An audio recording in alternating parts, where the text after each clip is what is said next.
السلام علیکم ورحمۃ اللہ وبرکاتہ نحمده ونصلی علی رسوله الکریم اما بعد اعوذ باللہ من السمیع العلیم من الشیطان الرجیم بسم اللہ الرحمن الرحیم الم یعن الذین آمنوا ان تخشع قلوبهم لذکر اللہ وما نزل من الحق۔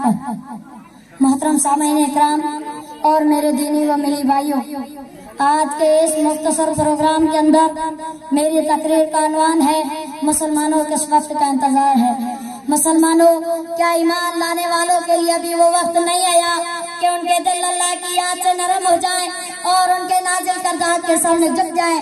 مسلمانوں، کیا ایمان لانے والوں کے لیے ابھی وہ وقت نہیں آیا کہ ان کے دل اللہ کے ذکر اور بات سے پگھل جائیں؟ اللہ کی نافرمانی اور گناہوں کی معافی کے لیے ان کی آنکھوں سے توبہ کے آنسو چھلک پڑے اور امت مسلمہ کی تباہی و بربادی دیکھ کر ہمارے دل چیخ اٹھے۔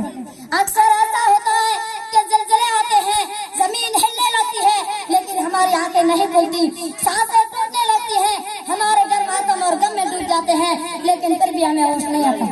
یہ سبب اس لیے ہوتا ہے کہ انسان جاگے اور اپنی آنکھیں کھول کر اللہ سے ڈر جائے، لیکن فرشتے کہتے ہیں یہ زندہ لوگوں کی بستی نہیں ہے، بلکہ یہ تو آخرت کی زندگی سے بالکل غافل ہے۔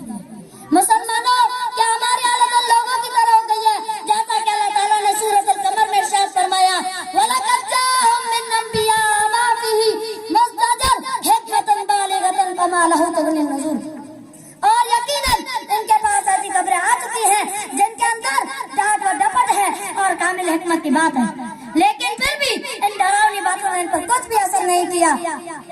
مسلمانوں، اسی طرح نبی کریم صلی اللہ علیہ وسلم نے فرمایا میری امت کے 73 فرقے ہوں گے، ان میں سے 72 جہنم میں جائیں گے اور صرف ایک فرقہ جنت میں جائے گا۔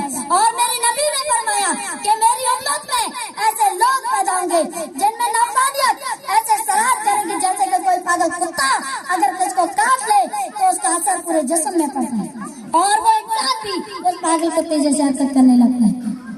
میرے مسلمان بھائیوں، ہماری ہم نے غفلت اور نافرمانی کی کڑواہٹ تک لی ہے، بہت ہو چکا، بہت سو چکے، بہت ظلم کر چکے، اب بھی وقت ہے کہ ہم باز آ جائیں۔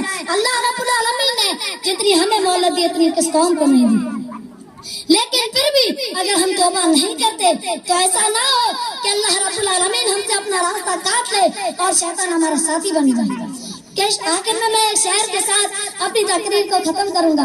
مسلمان تو رنگ باطل سے کٹ جا، کہ مسلمان تو رنگ باطل سے کٹ جا، پلٹ جا جانے پہ منزل پلٹ جا، زمانہ گو کے آگے بڑھ رہا ہے، کہ زمانہ گو کے آگے بڑھ رہا ہے تو 1400 سال پیچھے پلٹ جا۔ آخر میں اللہ رب العالمین سے دعا ہے کہ اللہ رب العالمین ہمیں یہود و نصارہ کے نقش قدم سے بچائے۔